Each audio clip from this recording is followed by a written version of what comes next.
Hey Kalamba, et c'est parti pour une nouvelle petite vidéo. Donc, je change un petit peu de mes habitudes où je vais vous présenter donc mes personnages préférés dans le jeu.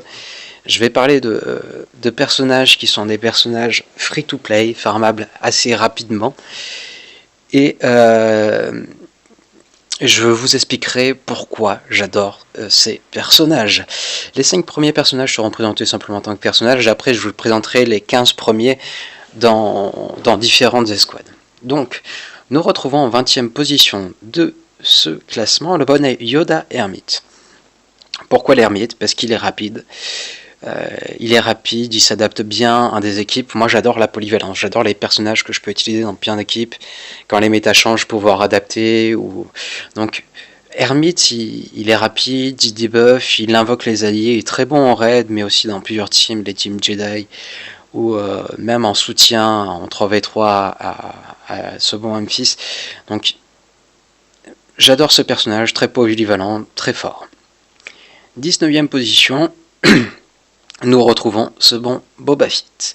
Boba Fett, pourquoi? Parce qu'il est également très rapide. S'il est plus rapide que votre adversaire, que n'importe quelle que soit l'équipe dans laquelle vous l'utilisez, sa capacité de mort venue du ciel vous permettra de gagner un tour, d'entraver les capacités, donc c'est quand même plutôt génial. En plus de ça, il dispose d'un debuff qui s'accentue, les dégâts s'accentuent en fonction des debuffs qu'il y a chez l'ennemi. Donc ce personnage est génial à n'en point douter. Continuons en 18e position de ce classement, je vais mettre ce bon Chewie. Pourquoi seulement 18e? Parce qu'il est quand même dur à farmer, il vous faudra une bonne équipe chasseur de primes pour l'obtenir. Mais une fois que vous l'aurez, donc ce personnage sera génial, surtout en combo avec Han, mais pourra venir en renfort par exemple à Yoda dans une équipe Jedi avec Bastila Lead par exemple, ou il pourra venir en soutien dans une équipe Traya, enfin il peut aller dans plein d'équipes, il a un DPS de malade, ses états sont vraiment géniaux. Il fait partie des méta du jeu, il est très bon. Bon, il vous faudra, comme je l'ai dit, une équipe chasseur de primes, mais il n'est pas si dur que ça à avoir. Moi, je trouve ce personnage génial.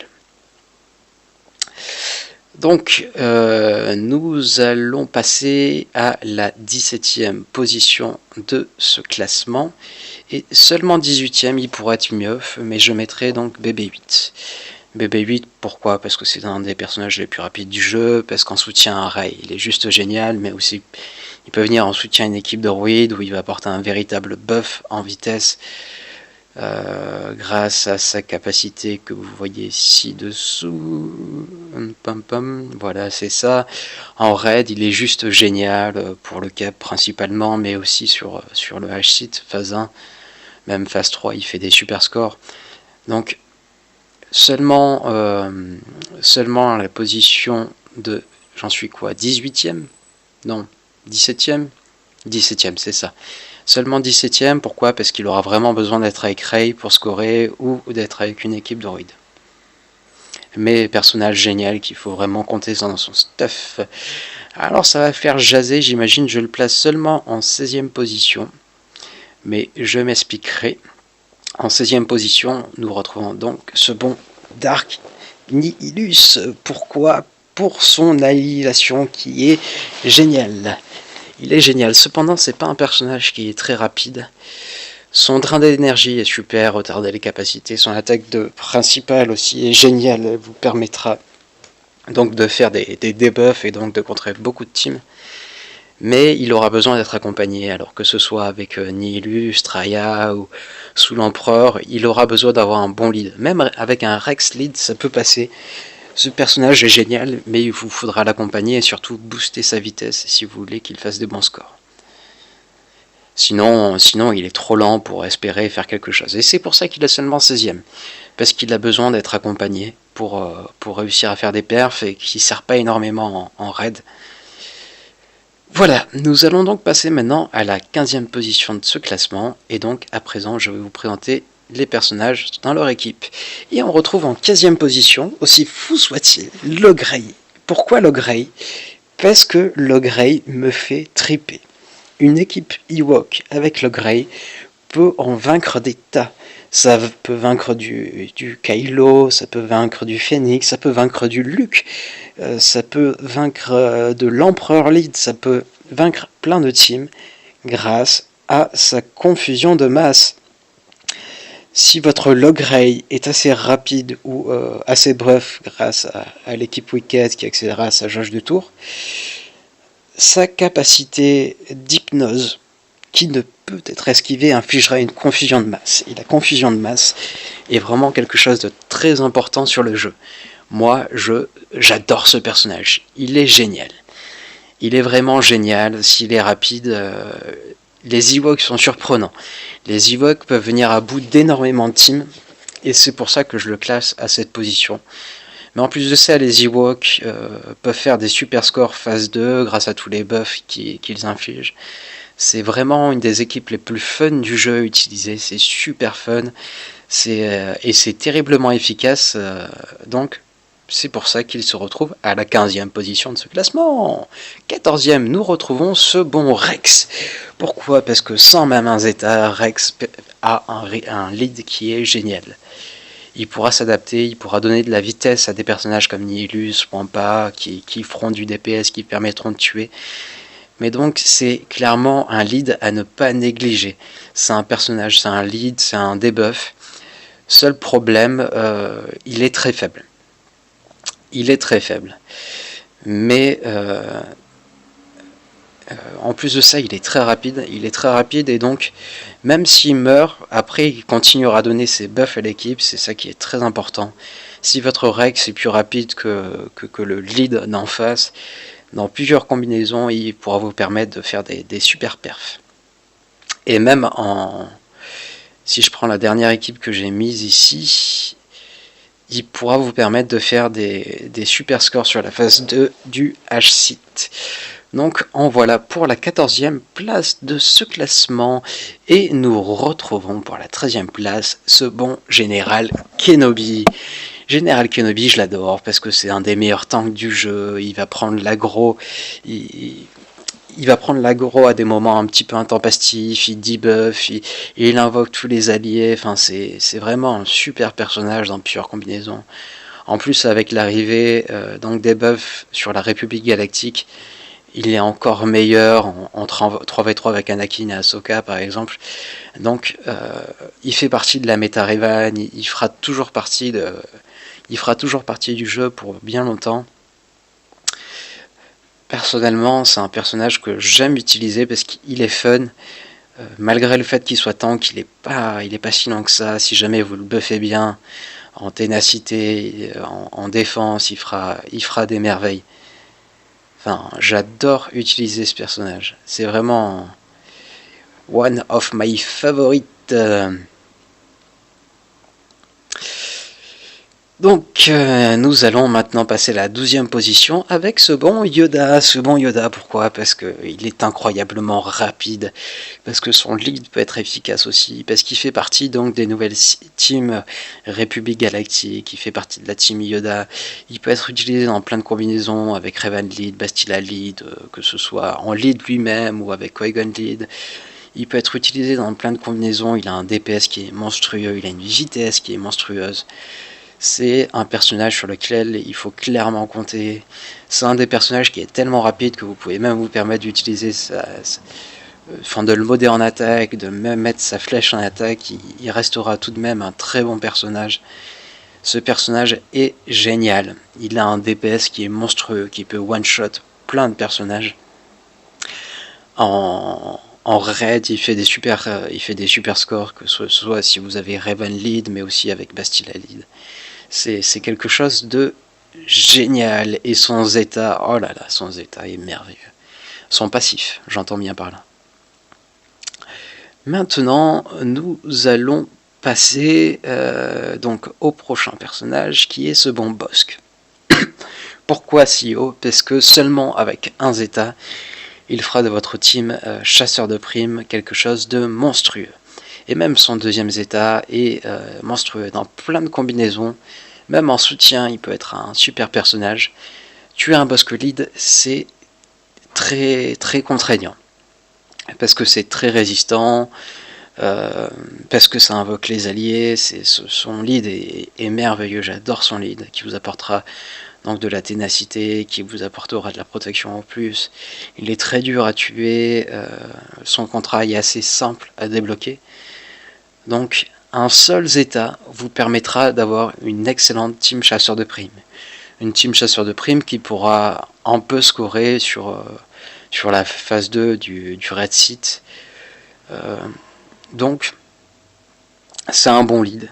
C'est un lead simple à avoir. C'est pour ça qu'on le retrouve donc en 10e position de ce classement. Prochain personnage un peu plus contraignant à obtenir, mais peut-être qu'il aurait mérité d'être plus bas. Maintenant que j'y ai réfléchi, il aurait pu être plus bas dans ce classement.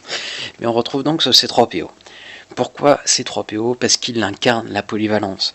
C3PO peut être utilisé dans une Métaluc, il peut être utilisé avec une Team Rey, il permet de soloter donc le cab, il peut être utilisé avec des Ewoks, il peut être utilisé avec une Team Rey plus donc droïde.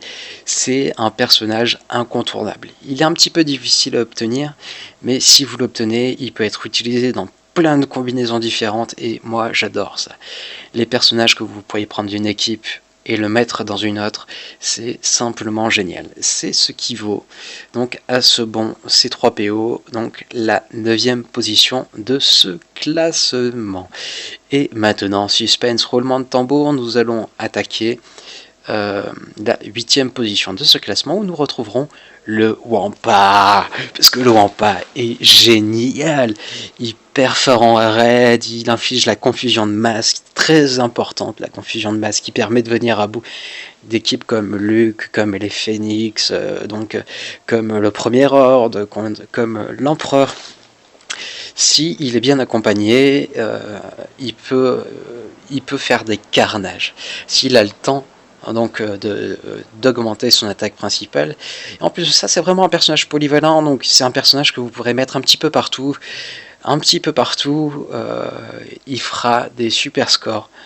Le Wampa, c'est vraiment un personnage génial. Alors, c'est sûr, là aussi, il prendra du temps à farmer, mais je pense que beaucoup de personnes ont le Wampa, et sachez bien que le Wampa fait des super perfs. En raid, il fait des super perfs de partout. C'est un personnage qui est vraiment très polyvalent pour le coup.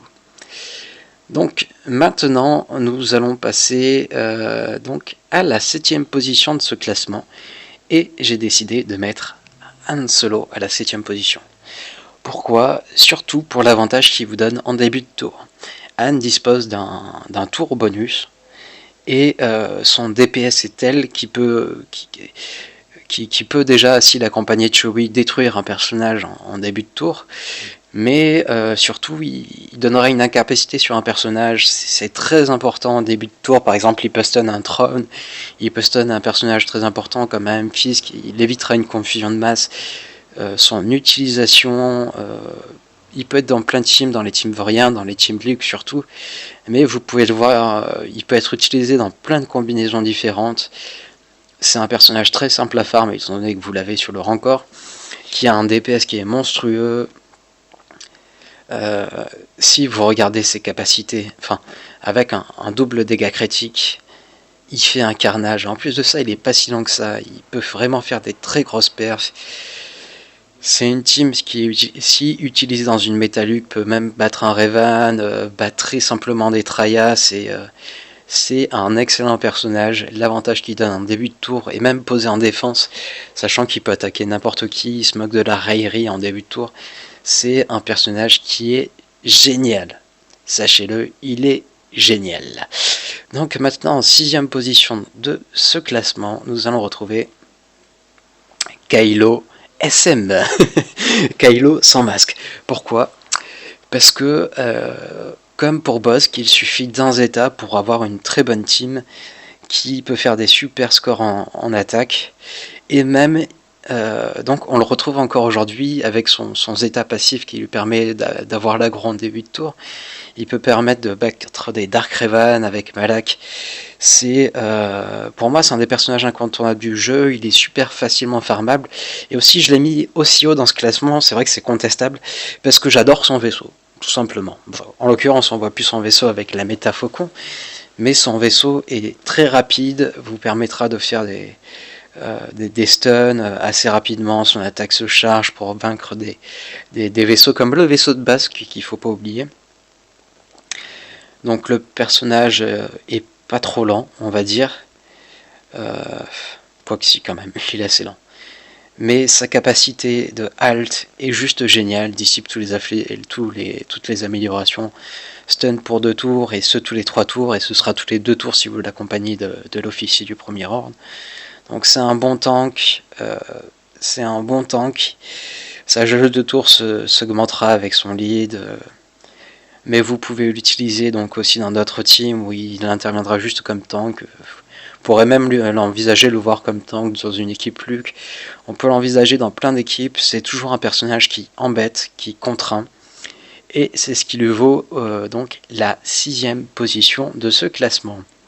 5e position, alors je l'avais mis au début, je l'avais mis avant, mais 5e position pour moi, c'est Amphis. Amphis, pourquoi? Encore une fois, grâce à la confusion de masse, mais surtout car pour vaincre Amphis, vous serez obligé d'utiliser un personnage assez fort, comme un Nihilus ou un Wampa. Enfin, attention, si vous baissez la jauge de tour de Amphis, donc si vous baissez la jauge de tour de Amphis, sa protection se chargera inlassablement et vous ne réussirez jamais à le vaincre. Amphis peut faire des miracles dans n'importe quelle combinaison, je pense surtout avec les sœurs où il devient simplement infâme, mais aussi avec une team Luke, avec une team Triast. Ainsi, je l'utilise personnellement avec Triast, ainsi, étant donné que mes meilleurs sites sont utilisés pour l'équipe des Darkraven.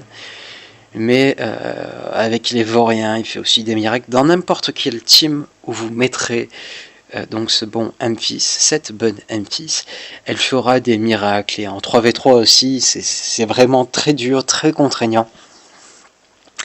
Donc personnellement, ce personnage, je vous le conseille vraiment. Vous pouvez le mettre n'importe où, et n'importe où, il fera un carnage. Son attaque se chargera petit à petit, il se soignera tout seul, il infligera la confusion de masse, il fera des debuffs avec son attaque principale. Avec son Zeta, il ignorera l'array risk, qui est quand même non négligeable, son attaque secondaire, donc vous pourrez faire des stuns. C'est un personnage qui est génial. Alors, 2 possibilités, soit le modder avec un full ténacité et baisser au maximum sa vitesse, soit comme moi, vous pouvez, moi qui l'utilise plutôt, enfin souvent en offensif, vous pouvez donc up sa vitesse, son pouvoir et sa ténacité. Sachez que dans certaines combinaisons, il peut permettre par exemple à lui tout seul de vaincre une team Phoenix ou de vaincre à lui tout seul une team Ewok. Il sera très fort contre des teams Jedi et aussi il fera des debuffs et son attaque se chargera. Donc voilà pourquoi je lui donne la 5e position de ce classement. Nous allons passer maintenant à la 4e position de ce classement. Et là, attention, c'est vraiment un de mes chouchous, et ce depuis longtemps. Pourquoi? R2D2, parce que ces 2 états sont exceptionnels, parce qu'il est farmable très rapidement, et qu'on peut le retrouver dans énormément de combinaisons. Avec Luke, avec Rey, plus droïde, mais on peut le trouver dans d'autres teams Jedi un peu plus saugrenus. R2D2 est vraiment une solution qui est géniale. Pourquoi? Parce que il est incontournable, parce qu'il va donc donner de ses caractéristiques comme la protection, l'attaque, il va y donner un debuff collectif pour les alliés du côté lumineux. Il peut aller dans vraiment énormément de combinaisons. Ces 2 états sont énormes, je recommande à tout le monde ces 2 états. Il sera toujours dans les méta du jeu. R2D2, j'ai une affinité, j'adore le jouer. En plus de ça, il va vous permettre donc de choisir, enfin, avec son écran de fumée qui est non négligeable, vous allez choisir qui l'ennemi attaquera. C'est un personnage qui est super rapide de base. Je l'ai même pas up en vitesse et pourtant il est déjà à 280 alors que mes mods sont même pas full. Et en plus donc de sa vitesse, il a quand même une attaque que vous pouvez buffer qui est non négligeable. Enfin, il va donner toutes ses caracs, pouvoir, protection, santé, attaque. C'est pour moi un personnage incontournable du jeu, qui fait bien évidemment partie de la méta Luke, mais qui peut faire partie de plein d'équipes, comme de l'équipe Rey. J'adore Je puis sois. Donc vraiment un personnage incontournable du jeu. Nous allons maintenant passer à la 3e position de ce classement, où nous retrouvons donc Rey. Rey, donc comme Kylo Ren une masquette, ça fait partie de l'avenir du jeu, étant donné que nous avons un prochain Star Wars épisode 9 qui arrive en fin d'année, qui sera consacré au Premier Ordre et un Résistant. C'est un personnage qui a de l'avenir, et c'est un personnage qui est très fun à utiliser, vraiment très très fun à utiliser, j'insiste bien, qui peut vaincre énormément de teams, que vous pouvez utiliser dans plusieurs combinaisons. Donc que ce soit donc avec des résistants, mais aussi avec des droïdes, comme Arnald adore le faire par exemple. C'est un personnage qui permet grâce à son lead, de faire le cap solo dans la combinaison que vous voyez ici. C'est vraiment un personnage qui est génial, qui est très polyvalent, qu'on peut utiliser avec plein de personnages différents. Il n'y a pas une manière de l'utiliser. Par exemple, moi, je l'utilise avec Rose et Holdo, que peu de personnes n'ont, que j'adore utiliser. Mais on peut l'utiliser dans plein de combinaisons, ça score énormément, phase 1 du H-Seed, phase 3 du H-Seed, même phase 2, phase 4. Ça score sur toutes les phases du H-Seed, ça solo le cab. C'est un personnage incontournable du jeu, c'est pour ça que je la mets en 3e position, et c'est surtout super fun. Donc pour la modder, donc contrairement à moi, je recommande plutôt un double up en dégâts critiques. Bien évidemment du pouvoir en rab pour la phase 1 du H-Seed. C'est un personnage incontournable du jeu qu'il vous faudra si vous voulez intégrer une grosse guilde. C'est un personnage qui est génial. Maintenant nous allons passer donc à mon top 2, deuxième position de ce classement, Luke. Luke très simplement obtenable, qui vous permettra de faire des super PF. Pourquoi? Parce qu'un bon Luke peut vaincre un Tron, peut vaincre un Dark Revan s'il n'y a pas Malak, peut vaincre énormément de teams. Lui aussi, c'est un personnage qui est super polyvalent, qu'on peut utiliser dans plein de combinaisons qui sont possibles et imaginables. C'est un personnage qui sera donc nécessaire aussi pour scorer sur le cab, sur le rancor anciennement, sur le H-Seed. C'est un personnage qui est juste merveilleux, qu'on peut envisager dans plein de solutions, qui dans les teams 3v3 fait partie des meilleurs personnages du jeu. C'est vraiment un personnage qui est incontournable, qui est très rapide, qui tape, qui fait très mal, qui buff, qui débuffe.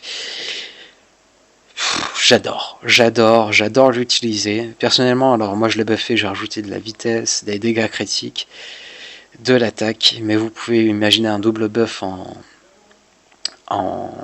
dégâts critiques. En plus de ça, il dispose de plus 100% de ténacité quand vous ne faites pas de l'appel aux armes. Donc c'est vraiment un personnage qui est génial, que je vous recommande. Et enfin, en top 1 de ce classement, bien évidemment, Tron. Tron, parce que c'est la polyvalence incarnée. Quelle que soit l'équipe dans laquelle vous le placerez, que ce soit en leader ou en soutien, il apportera toujours un plus. Et donc ce bon Tron fait clairement partie des personnages les plus rapides du jeu. Il peut être utilisé dans n'importe quel team. Il peut être utilisé dans les dernières méta du jeu, Dark Revan, mais dans plein de combinaisons différentes. C'est le personnage le plus facilement plaçable du jeu. N'importe quelle équipe dans laquelle il se trouvera, il améliorera l'équipe par sa vitesse, par sa fracture, par son debuff. Ce personnage a vraiment toutes les capacités du jeu. Pour moi, il peut très facilement atteindre les plus 300 de vitesse. Je recommande vraiment ce personnage. Pour moi, je le mets en première position de ce classement. Donc voilà, c'était mon classement des personnages préférés du jeu, principalement grâce à leur polyvalence. C'est pour ça que vous ne trouverez pas les sœurs dans ce classement, car les sœurs ont besoin d'être beaucoup et d'être zeta pour être performantes. Mais c'est les personnages que je préfère utiliser. Voilà, j'espère que ça pourra vous servir dans vos futures farms. Bon jeu, hasta luego!